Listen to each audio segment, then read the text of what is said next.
Assalamualaikum warahmatullahi wabarakatuh. Kembali lagi dengan saya Rifki Yondi Pratama dari kelas 2 KPIP. Di sini saya akan menjelaskan tentang kebutuhan hierarki yang diajukan oleh Abraham Maslow.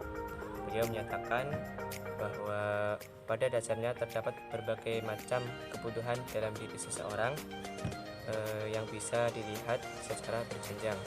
Yang pertama yaitu kebutuhan fisiologis, yang kedua kebutuhan rasa aman, yang ketiga kepemilikan sosial, yang keempat kebutuhan akan penghargaan diri, dan yang kelima kebutuhan akan aktualisasi diri. Dalam tahapan tersebut memiliki tahapan yang paling tinggi atau tahapan yang pertama. Di sini digambarkan tahapan secara piramida. Untuk yang tahapan paling tinggi yang pertama yaitu aktualisasi diri. Beliau menjelaskan aktualisasi diri adalah kebutuhan untuk menggunakan kemampuan, skill, potensi, kebutuhan untuk berpendapat dengan mengemukakan ide-ide, memberikan penilaian dan kritik terhadap sesuatu. Nah, akulturasi diri menjelaskan tentang bagaimana kita dapat menggunakan skill yang kita miliki dalam diri kita. Sebelum itu penting bagi kita untuk mengenali apa yang ada pada diri kita atau skill apa yang ada pada diri kita supaya kita dapat mengasahnya dengan baik, kemudian berguna untuk masa depan, manfaat untuk masa depan. Di sini menjelaskan untuk digunakan untuk mengemukakan ide-ide atau gagasan-gagasan dan memberikan penalaran dan kritik terhadap sesuatu hal ataupun kejadian. Terus tahapan yang kedua adalah penghargaan diri. Beliau menjelaskan penghargaan diri adalah kebutuhan akan harga diri, kebutuhan dihormati dan dihargai orang lain. Penghargaan diri menjelaskan tentang kita sangat membutuhkan rasa dihormati oleh orang lain. Apa jadinya jika kita tidak dihargai oleh orang lain? Tentunya tidak mengenakan. Jika ingin dihormati, maka hormatilah orang lain terlebih dahulu, maka orang lain akan segan terhadap kita. Kemudian yang ketiga adalah kepemilikan sosial. Beliau menjelaskan kebutuhan merasa memiliki, kebutuhan untuk diterima dalam kelompok, terus berafiliasi, berinteraksi, dan kebutuhan untuk mencintai dan dicintai.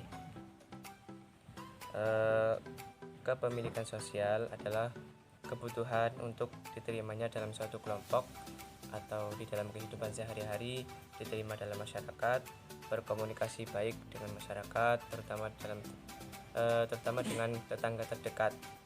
Jika kita bisa rukun dengan tetangga terdekat, maka insya Allah kita dapat rukun dengan masyarakat sekitar. Kemudian yang selanjutnya tahapan yang keempat yaitu kebutuhan rasa aman. Abraham Maslow menjelaskan kebutuhan rasa aman adalah kebutuhan rasa aman, kebutuhan perlindungan dari ancaman, bahaya, pertentangan, dan lingkungan hidup. Rasa aman di sini menjelaskan tentang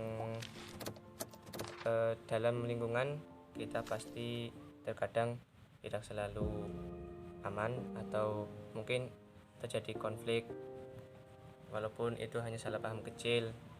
Nah, dari masalah kecil maka kita harus belajar jangan sampai masalah itu menjadi besar dan memutus tali silaturahmi, memutus tali persaudaraan antar tetangga, karena sangat tidak baik.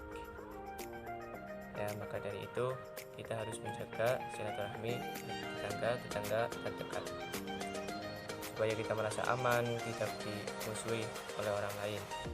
Terus yang terakhir, tahap yang kelima yaitu kebutuhan fisiologis.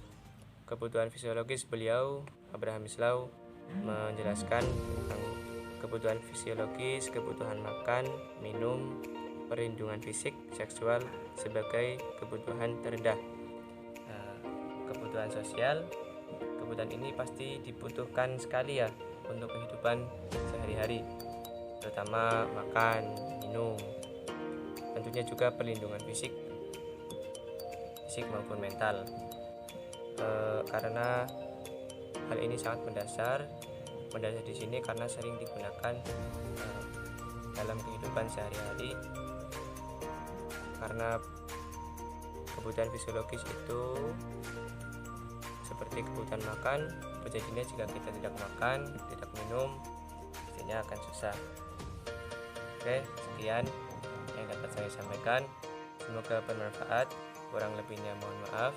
Assalamualaikum warahmatullahi wabarakatuh. Salam komunikasi.